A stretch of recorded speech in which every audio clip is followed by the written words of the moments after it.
Vice chancellor का बच्चा private school में जाके पढ़ता है, उससे निकल के आता है, और एक गरीब इंसान का बच्चा, एक सफाई कर्मचारी का बच्चा गवर्नमेंट स्कूल में जाता है, और कभी कभी तो गवर्नमेंट स्कूल तक नसीब नहीं होता है।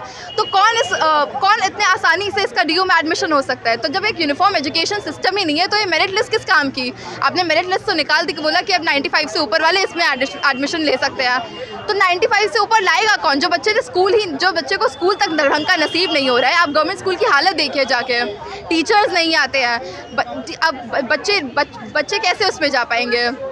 तो आप उसका वो एक इंस्टीट्यूशन का हालत है, और दूसरा है प्राइवेट स्कूल जहाँ पे आपको हर एक टीचर हर एक बच्चे पे ध्यान दे रहा है, तो उससे निकलने वाला बच्चा ओब्वियसली इसमें आराम से आ जाएगा। तो हम किस सिस्टम की बात करें, किस मेरिट सिस्टम की बात करें? ये किसके लिए मेरिट सिस्टम है? ये तो इतना एक्सक्लूजनरी क्राइटेरिया है कि उसमें से आधा जो मेजॉरिटी स्टूडेंट का पॉपुलेशन है वो अंदर घुस ही नहीं पा रहा है। हमने बस एक छोटा सा जो एलीट सेक्शन है उसके लिए सिर्फ इंस्टीट्यूशंस बनाए हुए हैं। नए कॉलेज खोलिए, हमें CUET नहीं चाहिए, हमें मेरिट का ढकोसला नहीं चाहिए, हमें सीट चाहिए, ताकि उसमें गवर्नमेंट स्कूल से पढ़ने वाला 60% लाने वाला छात्र भी उसको एडमिशन मिल पाए। हमें उनके लिए डेप्राइवेशन पॉइंट चाहिए शुरुआती तौर पे। हमें शुरुआती तौर पे चाहिए कि उनके लिए इवनिंग कॉलेज खोले जाएं।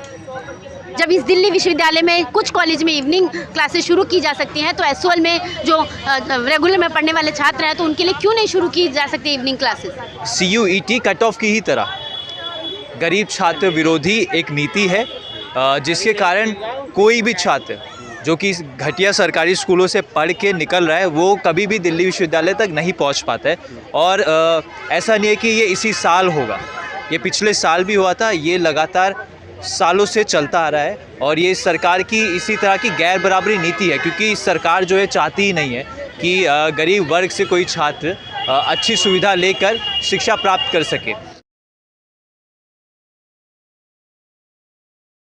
CUET कट ऑफ की ही तरह गरीब छात्र विरोधी एक नीति है, जिसके कारण कोई भी छात्र जो कि घटिया सरकारी स्कूलों से पढ़ के निकल रहा है वो कभी भी दिल्ली विश्वविद्यालय तक नहीं पहुंच पाता है। और ऐसा नहीं है कि ये इसी साल होगा, ये पिछले साल भी हुआ था, ये लगातार सालों से चलता आ रहा है। और ये सरकार की इसी तरह की गैर बराबरी नीति है, क्योंकि सरकार जो है चाहती ही नहीं है कि गरीब वर्ग से कोई छात्र अच्छी सुविधा लेकर शिक्षा प्राप्त कर सके। तो आज हम लोग यहाँ पे इसलिए भी मौजूद है क्योंकि कल रात को दिल्ली विश्वविद्यालय ने मेरिट लिस्ट जारी करी। उस मेरिट लिस्ट के तहत इस सत्र में जो है दिल्ली विश्वविद्यालय में दाखिले होंगे, और हम यहाँ पे अपना विरोध दर्ज करने आए थे इस गरीब छात्र विरोधी मेरिट लिस्ट के खिलाफ, क्योंकि बहुत लोग ऐसा बोल रहे कि अब तो एंट्रेंस एग्जामिनेशन के तहत ये जो मेरिट लिस्ट है ये छात्र विरोधी कब से हो गया, कैसे हो गया? देखिए, CUET में जितने भी छात्रों ने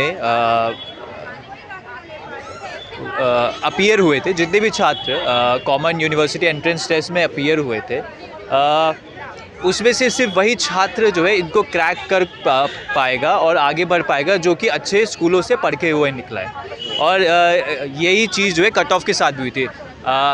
ये गौर करने की बात है कि अगर कोई भी छात्र घटिया सरकारी स्कूल से पढ़ के निकल रहा है और एक छात्र जो Delhi public school Mathura road से पढ़ के निकल रहा है, अगर वो दोनों के दोनों एंट्रेंस एग्जामिनेशन देंगे तो जाहिर सी बात है जो दिल्ली पब्लिक स्कूल का छात्र है वही उसको क्रैक कर पाएगा, क्योंकि उसके पास आर्थिक रूप से मजबूती भी है और वो कोचिंग भी ले सकता है। और ऐसा हुआ ही है, क्योंकि बच्चों ने कोचिंग ली है, जिनको अच्छी सुविधाएं मिली है, वही जो है आज भी दिल्ली विश्वविद्यालय में दाखिला ले पाएंगे। और ये पता चल जाएगा आने वाले दिनों में, जैसा कि बोला जाता है कि कॉमन यूनिवर्सिटी एंट्रेंस टेस्ट जो है वो एक इक्वालिटी क्रिएट करेगा, वो जो है इक्विटी क्रिएट करेगा छात्रों के बीच। पर बिल्कुल भी ऐसा नहीं है, क्योंकि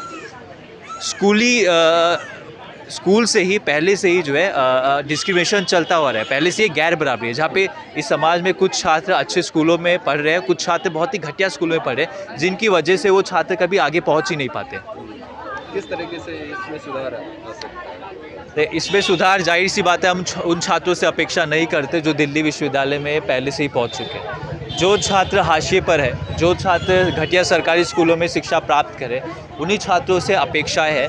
और ज़रूरी है कि उन छात्रों को संगठित करा जाए, जैसा कि क्रांतिकारी युवा संगठन बहुत सालों से करता हुआ आ रहा है। हम उन छात्रों को संगठित करते हैं, उन छात्रों को इन चीज़ों के बारे में समझाते हैं, क्यों वो आगे नहीं पहुंच पाते ज़िंदगी में, उनके बारे में उनको जागरूक करा जाता है, उनकी चेतना में विकास लाया जाता है। तो जब छात्र संगठित होंगे और जब वो अपनी आवाज़ उठाएंगे, जब वो सड़कों पे उतरेंगे सरकार की गैर बराबरी नीतियों के खिलाफ, तब जो है बदलाव ज़रूर आएगा। तब जो हाशियों पे छात्र पाए जाते हैं उनको भी उनके अधिकार मिलेंगे और वो भी दिल्ली विश्वविद्यालय में अच्छे कॉलेजेस में शिक्षा प्राप्त कर पाएंगे। हम यहाँ पे उन मांगों के लिए लेके खड़े हुए हैं, जैसे कि कल CUET का कट ऑफ निकला एंड हमने देखा कि कितने हाई कट ऑफ्स गए थे।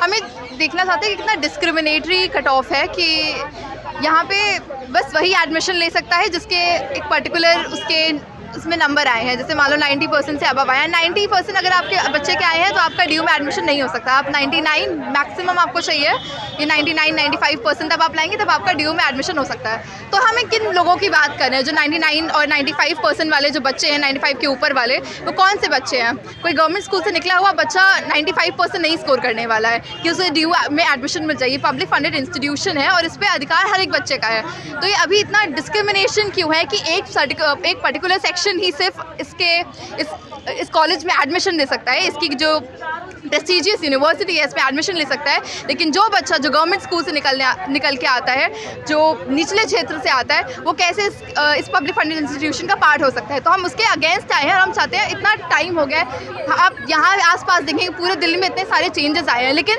आप कॉलेजेस के नाम पे देखेंगे DU के कॉलेजेस के नंबर्स में एक भी नया कॉलेज नहीं ऐड हुआ है। इवनिंग क्लासेस नहीं होती हैं यहाँ पे। तो आप अगर पॉपुलेशन बढ़ रही है, नंबर ऑफ स्टूडेंट्स बढ़ रहा है, तो आप और भी कॉलेजेस खोलिए।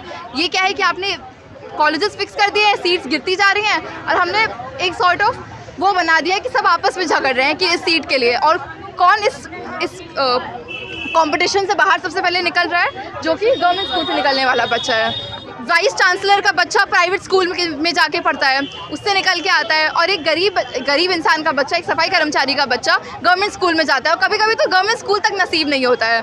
तो कौन इतने आसानी से इसका DU में एडमिशन हो सकता है? तो जब एक यूनिफॉर्म एजुकेशन सिस्टम ही नहीं है तो ये मेरिट लिस्ट किस काम की?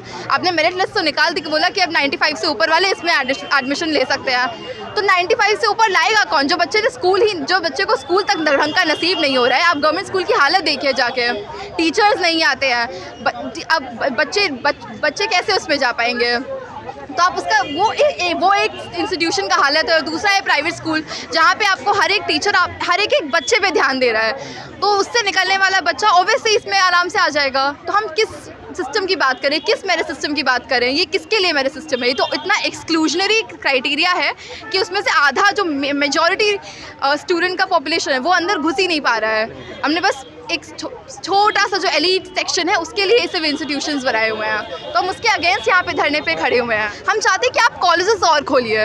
आपने मेरिट लिस्ट निकाला तो उसमें 20% डेप्रिवेशन पॉइंट्स दीजिए, जो गवर्नमेंट स्कूल के बच्चे से आ रहा है, क्योंकि एक गवर्नमेंट स्कूल बच्चा जिस लेवल पे होगा और एक प्राइवेट स्कूल से निकला हुआ जिस लेवल पे होगा, बहुत डिफरेंस होगा उसमें। तो हम चाहते हैं कि आप 20% डेप्रिवेशन पॉइंट्स दीजिए जो गवर्नमेंट स्कूल से निकल के आ रहा है, और काफ़ी इंक्लूड करिए उन लोगों को, और आप कॉलेजेस और खोलिए और इवनिंग क्लासेस चलाइए, ताकि वो भी इस प्रेस्टीजियस इंस्टीट्यूशन का पार्ट हो पाए। उनका भी हक है कि आप स्कूल के बाद एक अच्छे कॉलेज में वो पढ़ें, एंड उसके बाद उनका जो करियर है वो उस पर डिपेंड करता है कि आप कौन सी यूनिवर्सिटी से ग्रेजुएट कर रहे हैं, आपका एजुकेशन कैसा है। देखिए, जो CUET के थ्रू एडमिशन लेने का जो क्राइटेरिया शुरू किया है, हम इसको कॉमन यूनिवर्सिटी एंट्रेंस टेस्ट की बजाय ये क्यों नहीं कहते हैं कि common age under privilege students exit test?